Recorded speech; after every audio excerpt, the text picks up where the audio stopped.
Nous allons visionner maintenant La Flèche et le Flambeau de 1950 avec Burt Lancaster. Et c'est le premier film que produit la compagnie Harold Hedge, Burt Lancaster, au profit de la firme Norma. Ils vont acheter les droits d'un texte original inspiré très librement de la légende de Guillaume Tell. La firme Warner, qui a un contrat avec la jeune firme Norma pour 3 films, et 3 films dans lesquels serait éventuellement Burt Lancaster, est complètement enthousiaste. Et oui, à tel point qu'ils vont prêter à la firme Norma les décors qui ont servi au tournage des aventures de Robin des Bois et des aventures de Don Juan, 2 gros succès de la Warner et surtout 2 gros succès d'Errol Flynn. Alors pour se mettre en forme pour le tournage, pour s'y préparer, Burt Lancaster va contacter son vieux camarade Nick Crava, avec qui auparavant, dans les années, oh là là, ça remonte, avait un numéro de cirque, un numéro de bar fixe, un numéro d'acrobate.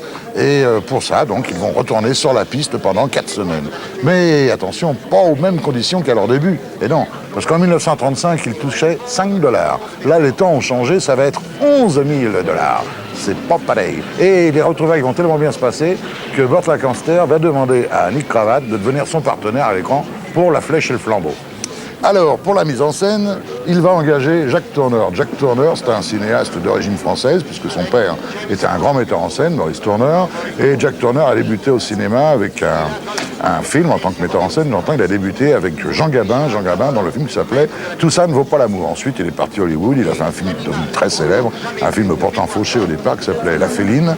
Ensuite, il a fait Le Vaudou, il a fait L'Homme Léopard, il a fait un très très bon polar avec Robert Mitchum qui était Pendez-moi avec cours, un bon western avec Joel McCrea, Wichita, et puis un chef-d'œuvre certainement, faut le dire, du fantastique avec Dana Andrews, c'était Rendez-vous avec la peur. Pour le rôle de la fille, Burt Lancaster ne se gourre pas, il engage une fille, ça sera Virginia Mayo. Virginia Mayo, dont le sultan du Maroc disait qu'elle était la preuve tangible de l'existence de Dieu.